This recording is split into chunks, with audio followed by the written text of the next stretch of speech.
We got a special guest. We got Kyle from Super 7. This is my first time ever being introduced to you. I know you just Mhm. by the Power Ranger line itself and watching interviews in the past. How's it going today? Good. I feel like we should asterisk that whole intro and say Kyle, formerly of Super Seven. I am just Kyle now. Okay, So just Kyle now. yeah, Okay, if you want, I can redo it, not a problem. doesn't matter. I think that's a fun intro if you want to keep that in there. So Okay.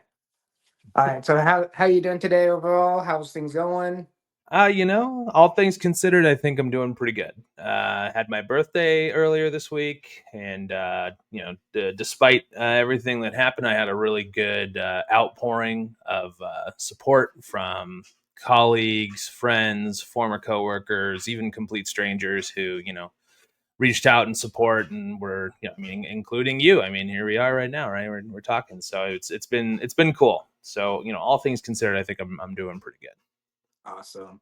Yeah, I'm a big fan of the Power Ranger line, as you can see in the back. And Sure, like yeah, you said, you just watched the video that I did. Laid off was, fired was the wrong term. You're right. It was a layoff. And because good. it's a layoff, they could always rehire you if they, come back in the future. One of the things I want to ask first off is what is your past with toy making? Like, what did you design? What companies were you in originally before Super 7? Sure. So, Super 7 was really only my second toy job. The first one I had was at a small place called Cryptozoic Entertainment. And so they did a lot of like DC stuff. So, like bombshells and some blind box stuff and things like that. So, I was part of that team for about 2.5 years. But we also worked on some Ghostbuster stuff, and we did a few in-house things as well. Like we did like a blind box series of little mythological creatures called Kripkins, which was very fun. And yeah, and then before that, I had done some freelance or whatever for a couple of companies like Blizzard and whatnot. But then even before that, I started at like a comic book company a long time Nice. ago called Anomaly Productions, who did like AR compatible comic books. You could like point your phone at the book and then characters would come to life and stuff. And that's kind Oh, of how I that's got into cool. 3D modeling. Yeah. Nice. Yeah, so when it comes down to like the future, do you think there's actually going to be a future with you and Super 7 again, or do you think you're going to move on to a different company? Maybe my guess is that the interim, I probably will end up at another spot. I'm not sure what that looks like though. I've interviewed at a couple places already, but kind of open to whatever that new role looks like. Yeah, I have no idea what that future holds, especially for Super Seven. Now I'm like I was saying behind the scenes here. I'm just sort of a civilian, just like everybody else now. Yeah. And for me personally, knowing that you're the creator of what I collected in Super 7, it Sure. kind of bumps me out a lot because there was characters like Scorpina, Squad, and Mm-hmm. Baboon that I was looking forward to that never came Mm-hmm. out. Yeah. And were they ever in the ether, to actually be designed or anything? I mean, all of those guys were on my list. Whether or not we got a chance to make them or not, just kind of depended on the timing. But I had a whole roster of people that I really wanted to make. And that includes the Minotaur is one of my favorite monsters. I love Ravinator also, just because he's basically like a big old metalhead with teeth. Yeah. Scorpina is also a huge deal. Obviously, she needed to get made. And then Babu and Squat, you got to have that whole like evil court of Rita and Zed. It's a bummer we never Yes. got to do that. I also really one day hope to get to had hoped to have gotten to Rito Revolto, just because Oh he's yeah. perhaps the most metal design in the whole series. Yeah. I So remember seeing the reaction figure of him, but yeah, you so I know, got to do the reaction, which was great. But yeah, I wanted an ultimate. yeah. See, the reaction figures I like to a point because they're highly detailed, but they're not very flexible. So it's like Sure. I don't want to insult anybody, but they were kind of like a high end McDonald's toy from like the early '90s. Oh yeah, that's very Yeah. intentional. It's very they're supposed to fit basically directly into your 1977 Kenner Cantina playset. Yeah. So So if you think like that, it makes a lot more sense why they look the way that they look. yeah. but I'm very happy with what they are. Like I actually have the Scorpion and the little Green Ranger, and I have the Oh, two. cool. What is it? Three Megazords? Yeah, I have the orange and black one, the glow in the dark that you can probably see right Mhm. there, Mhm. Yeah. and the golden black Dragon Zord as well. And Cool. they're fantastic. They're different. They're something fun to collect, but they're Yeah. not an ultimate, like you said. Sure. Yeah. And again, you got a lot of lions. Like I like Godzilla, I like the Mhm. Ninja Turtles, but Mhm. again, it's kind of like choose or pick, which line you're collecting first, because Yeah. they wasn't a cheap figure. They're No. and that's the thing I liked is like when I got the Green Ranger, you got the two heads, you got all the different weapons and stuff like that. You got a whole different outlook, and then going to buy, like, let's say a Playmates toy that's you got a weapon and a figure. Now, there's Mhm. nothing wrong with that, but they're more for kids than Sure. adults. But yeah, there's a lot of things like the Playmates toy versions of the Turtles. People love that. Are saying, "Hey, what happened to them?" Mm. I know you designed probably a lot of those toys, All of them. all of them, even the 2003 Turtle ones. Yeah, especially the 2003. Yeah, so that's really cool. I just, honestly, it's kind of like depressing in a way, knowing that Super Sevens just Mm. kind of went downhill after all this great stuff coming out. Sure. Yeah, I mean, it's possible, sure, but I wouldn't count them out. There's still people there who I cared about very much, and I do wish them to have success. I don't, it's a weird, strange time for everybody right now, and yeah, the people who are left, I think, have a real road ahead of them. So I hope that they survive, and all the best for them, because it's gonna be bumpy, I think, but I'm pulling for them for sure. good, good. So, what was it actually like working at Super Seven, though? Was it like a big fun time all the time, or was it like get down hard and dirty grouping, working together? I mean, like I read in that little article that they put out to the letters of the supporters that there was people in 16 different states working for Super Yep. 7.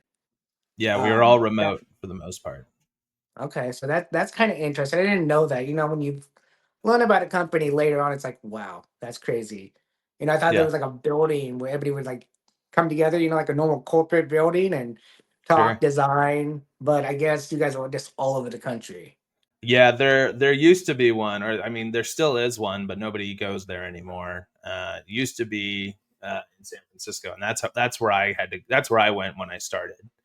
Was in the offices in San Francisco, and I worked there for about a year and a half, and then COVID hit, of course, the Yes. pandemic, and so we all kind of spread to the corners of the map here, wherever it was most comfortable, and we figured out that at the time they realized that it that was working just fine. So why force everybody to come back? And it just it was so it limits your talent pool so much if you force people to be in an office like that. But it works for some people. Didn't necessarily need to work for Super Seven. I think it worked out for the most part. It was better part of more than half a decade with my time there. So That's a long time. yeah, But you did some great stuff, I gotta say. thank you. Yeah, you're very welcome. There is one question that a lot of people talk about when Mm, it comes to the Power Ranger line that some people believe it was and some people don't believe. Ray 4, Madam Woe, White Tiger's Order, the cancellation of it. Was it yeah, really about the pre-orders or was it something else? If you can talk it, about it.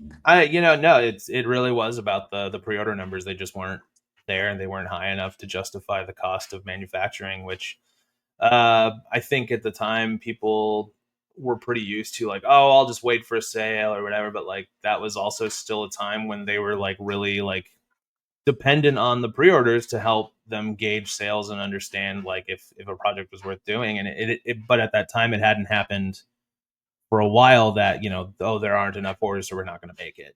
Yeah. It's an unfortunate example of that that consequence. I'm bummed out. I wish I had a White Tigers or a Madam Well here to show you, but I don't. So Yeah, that's me okay. too. I guess that was going to be my next question. Is there actually like a prototype somewhere completely finished, But I Maybe think you kind of just somewhere. Who answered that knows? somewhere. Yeah. Because Who I would have knows? loved just to see the full. Yeah. Madame Woe next to the Tiger Zord and see all the pieces Yeah. together. Sure. Um, Probably yeah, in that office somewhere. in the office somewhere. Yeah. Yeah. Yeah, that's just amazing to me because so many people like talk about that online today. This happened, that happened. We don't, Yeah. and those two characters are iconic. Madame Woe, Mhm. yeah, it was Power Rangers, but it was Super Sentai. It was one of the main characters Yeah. out of the Super Sentai. And Mhm. then the white tigers all being highly detailed is one of the things I Yeah. love. And plus those power coins that you got with the Zords itself was really Mhm. awesome too. It's just a Oh, well, lot thank you. of. Oh, you're welcome. There's a lot of stuff that goes along with those ultimates that I think people kind of like bypass, and they always look at the bad side of it. Sure. I mean, yes, myself included, I had a QC issue with the Pink Ranger, but it was easy to Mm. fix. You just sent it back and you Sure. got it. Yeah. Yeah, Well, it I'm was sorry just to an hear that, arm but I'm issue. glad it got fixed. Yeah, it was just an arm issue. The arm would just pop out. And it was Oh, like, okay, this was yeah. not supposed to happen. Send it back, and they got me a new one, and it was perfectly fine. So, Sure. yeah, it's just little things. But when it comes down to overall in the company, it sounds like it was a good time, good invest, Yeah. good time for you, good time for everybody else. Yeah, Um, absolutely. yeah, I really, I'm grateful for all the opportunities that they gave me. I wouldn't be talking to you right now. I wouldn't, have had the outpouring of support that I had, when yeah. did get laid off, and got to work on a lot of amazing things. I was a Power Rangers kid growing up, and Godzilla, and all of this. I got to work on all the stuff that I truly care about, all in one place, which is pretty crazy. So I don't know if I'll be able to have an opportunity like that again. So I'm always grateful to them for all those opportunities. Well, hopefully you get a chance to do it again with some other company or with, whatever comes up in the future. Maybe later on in the future, maybe you will design the Scorpina for a 7-inch character that would be just screen accurate. That's the one that I liked. It was screen accurate to the show. Yeah, sure. And I heard that, back when I first started learning about Super 7, I watched interviews about, how they were made. Like you guys were taking like frame by frame of the TV show and actually uh, making it that way. And I thought that was Yeah, awesome. And just the idea of how detailed that would take, especially in those old 1993 footage yeah, of that. It's like you yeah. guys must have took hours on end making that stuff.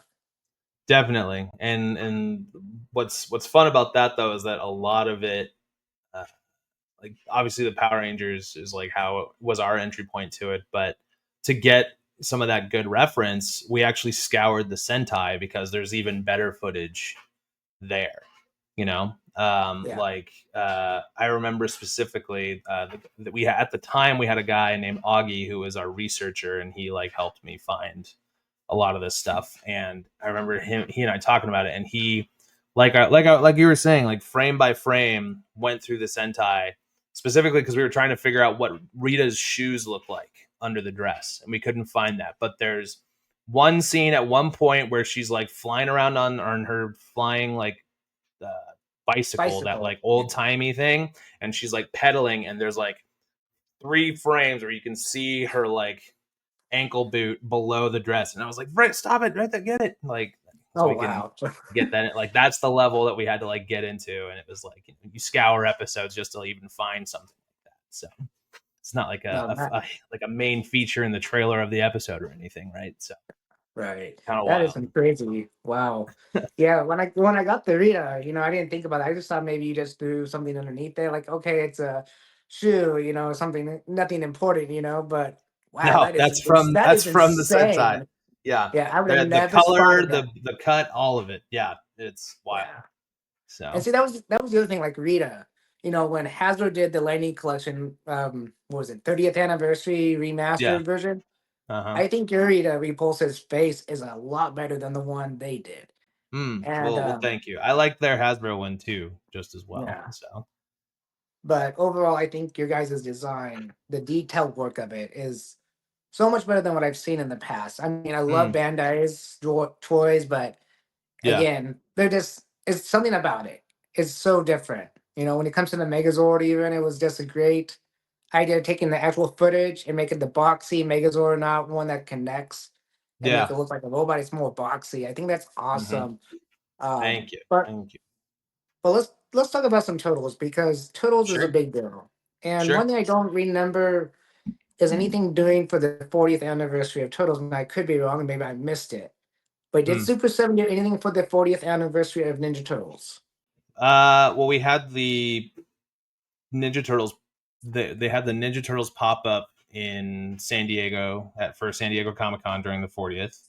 And there Okay. was exclusives and stuff for that. And then the 2003 Turtles, I think, were announced during that 40th anniversary year, and that was kind of the push from the licensor was, we're celebrating all aspects of Turtles. We have, selected 2003 Turtles to go to you, and like this is an untapped market, all that stuff. And so like Super 7 and me at the time got to like really focus on 2003 Turtles as our contribution to the 40th anniversary of Turtles. Nice. So in the I'm gonna call it ether again. Is there any Hmm. more waves coming out for the 2003 Turtles that you know of? Well, there is Wave 2, which Yes. you could have pre-ordered, but you can probably still get it on select retailers like Big Bad or Amazon or whatever. I did a few waves of Turtles in the Okay. 2003 line. I don't know what the plan is because I'm not there anymore and I'm not privy to that information Okay. anymore. I did work on them, but I don't know what's going to happen. So Okay. Okay, I got you. But if they do release, you're still gonna get credit for it, right? For actually doing the modeling and all that. maybe who knows? Hard to say at this point. So Yeah. but Oh, if you follow me, I will, and I see it, I'll probably definitely post about it. That's for sure. So, oh, I've definitely followed you on Instagram. oh yeah. Uh, what other outlets are you on, by the way?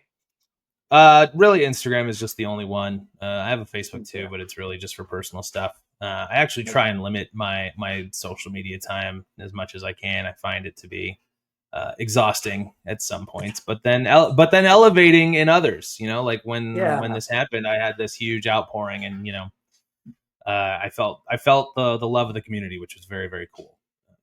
Oh yeah, So very cool. I'm grateful Yeah. to it for that. But at the same time, I also don't need to be reading every troll comment that's out there. So Oh, I try I and totally be get off that of one. Yes. it. Yeah, Being on a YouTube, you get a lot of those comments about just little details, and it's just like try to be positive. Stop yeah, being for negative. sure. And Yeah, talk about the it's things you enjoy.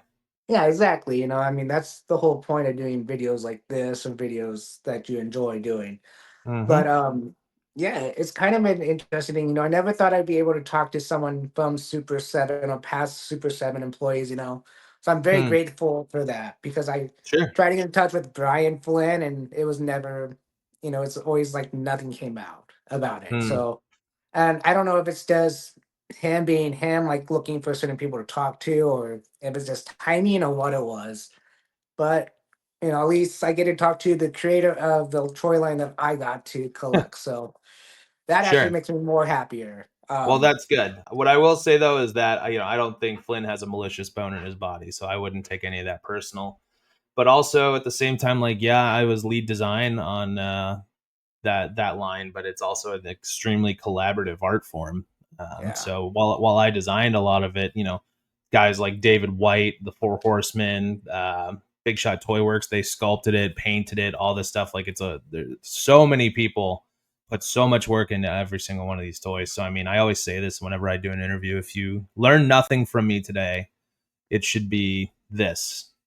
Like no one makes toys on their own. It's super collaborative. It takes hundreds of hours, thousands of hours of work and hundreds of jobs to make any one action figure. Because I'm not even mentioning like the factory partners overseas and stuff like that. It's and logistics and shipping and licensing and sale, and there's so It's a much that goes lot. into it. Yeah, it's incredible. And I have the good fortune of being able to talk to you because you follow me, you reached out, we talked. But Yeah. again, there's so many people who are part of this line who are not here to talk with me, and I feel that they deserve recognition as well. Oh, most definitely. So Yep. here's a question that probably one of my friends would ask. Hmm. What is it? How do you get into the actual business of even toy designing or toy making legitimately, not just at home Yeah, making something for yourself, but actually get into a company that does it? sure. I mean, I it's gonna sound maybe crass or ungrateful, I guess, but it was just like you kind of fall into it.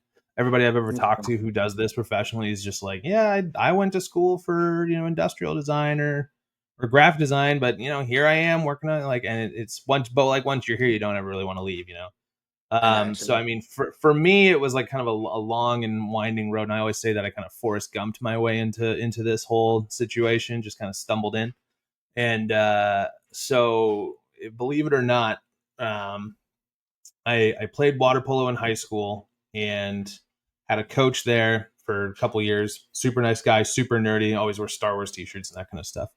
Um, he was only like a few years older than me. But then I graduated high school. I'm working as a lifeguard at a local pool and go to lunch with a coworker, and she's like, "Oh, can I bring my new boyfriend?" And I was like, "Yeah, whatever, I don't care." Turns out it's my coach. It's my Oh, old coach from jeez. water polo, and he and I immediately like reconnect, and because he's not in like a position of authority over me anymore, we're going into it, we're super nerdy, we're just really hitting it off, and I feel kind of bad because like they did not last that much longer after that, but he and I are Oh, still friends to this day. um and so I was going through college, went to art school. I was thinking about doing comic book art, whatever, but to graduate you needed an internship, and so I was looking for an internship actively. And then my coach, this guy named Daniel, he was like, "Oh, I'm having a Magic the Gathering tournament oh, draft nice. at my house. You should come over." And I was like, "Oh, cool, sure, yeah, why not?" And I don't really play Magic that much. I know enough to be dangerous, and so I go to this tournament, and I'm playing against this guy, and it turns out he's the lead game designer at a place called Cryptozoic Entertainment. And I was talking to this guy, his name's Ben, and turns out that they were looking for interns. And I was like, "Hey, I could be an intern." And so I go to the place. It's a board game trading card company. It was like, the movie posters on the wall, just like all the stuff. And I was like, I need to be here. This is super cool. And so I interned for Awesome. them for 6 months. And while I did that, I worked on some video game stuff for them, which was super cool. And I sat next to this guy named George who did art acquisition for trading cards. And so he did like he hired all the artists who made the trading cards. He also hired the artists who did the like sketch cards. I don't know if you do trading cards or not, but you can like get sketch cards where people will draw like a little drawing, and it's like a one of one thing that you get in the Oh, yeah, packs. yeah. I know what you're talking about. Yeah. Yeah. So he managed all of that. And so when my internship ended, I still was in contact with him. And so he hired me to do a couple of sets like of trading card sketch cards for him. And that just kept me, I knew that I wanted to get back into that building somehow. And so I just kept in contact with everybody that I could. Eventually, he brought me in for data entry because you get all those sketch cards from the artist. You then have to scan them all in so that the licensor can approve them. So you need to do. There's every about once every 2 months you would have a data entry contract where you're just scanning cards the whole time. Wow. But it brought me back into that building, and that was only for a month. But during my time in that month, I sat next to this guy named Jeff Parker, who was the then brand new creative director for the collectibles department that was just starting, and it was just him, nobody else. uh, and so when my 30-day contract ended, Jeff took me to lunch, and I started freelancing for him the next day, and Nice. freelance for him for about 6 months doing color sketches and stuff like that of the bombshell line that we worked on. And then Yeah. 6 months later he brought me in uh, part-time to do planogram mock-ups, which I'm not sure if you know what that is, but No, no, basically I like, don't. okay, here I'll tell you, every single place, every single major retailer has a fake storefront, either in their headquarters or next to their headquarters or whatever. And so they can plan on like what it is going to look like. So every Target has a Okay. fake Target, every Hot Topic has a fake Hot Topic, and they say, "Oh, we think the boxes should look like this," and they take pictures of it and they send it to all of their franchisees, and that's how every Target, every Hot Topic, whatever, every major retailer looks the same across all locations because they have like one example that they then say, "Hey, do it like this." So, I got but a you. lot of the time you have to like either send product, or if you don't have product, you have to like send fake product that's to the exact dimensions so they can plan how it's going to get merchandised.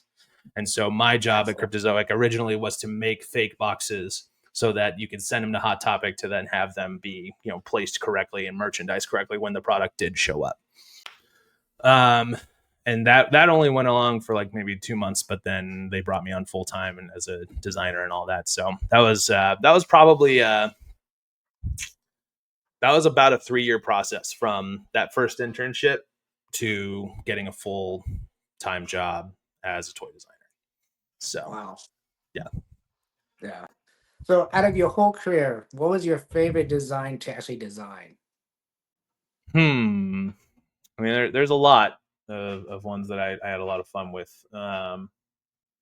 Honestly, some of the Power Ranger stuff is probably my favorite, just because I got to really like fall in love with the brand again. Really study those designs. Like as a kid, I always liked the White Ranger, just because by the time, because I'm a little bit on the younger side, like I'm 35, and so I was like, I probably wasn't even cognizant of Rangers until 1995, and by then all of the Green Ranger stuff had gone.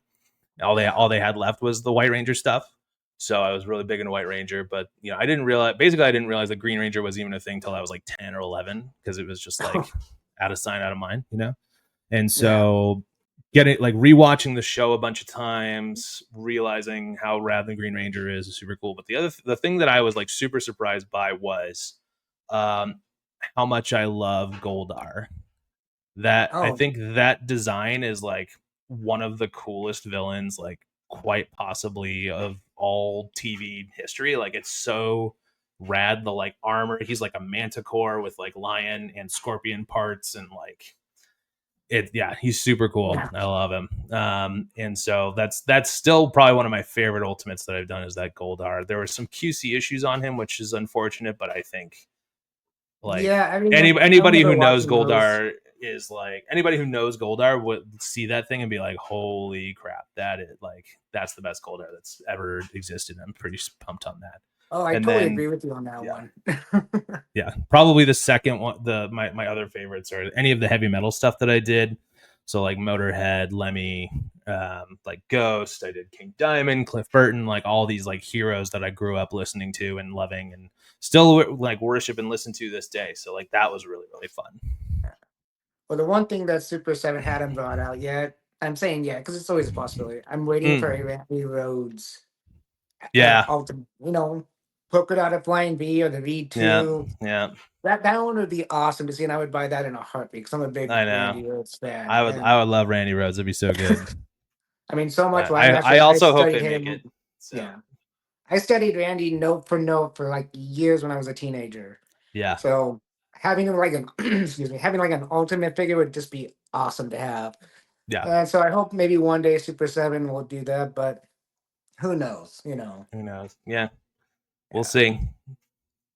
So I didn't know you're the one that designed the Ghost Ultimate, and Yeah, so that's kind of cool. I mean, all of I them, love all of metal. them, every single Ghost Ultimate and reaction figure I did. Yeah, I'm big into metal, so Cool. that's really cool. I actually do like Ghost. One of my favorite songs is actually Elizabeth. Oh yeah, early stuff, Opus. Early stuff, yeah. I mean, the first time I actually heard Ghost, it was Rats. I was Mm, like flipping through radio, and I was like, "Who is this? Who is yeah, this?" So I sure. started Yeah, listening to more, and I was like, "This is neat. This is cool. yeah. Something different."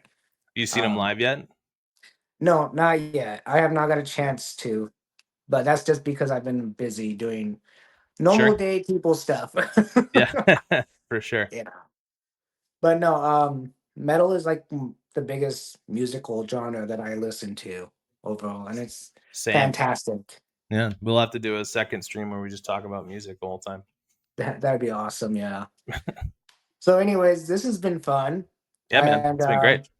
I'm glad I got to finally meet you and talk to you. And like you Likewise. said, maybe down the future a little bit we can talk about metal music or just music in general, and Yeah, have a whole new podcast version.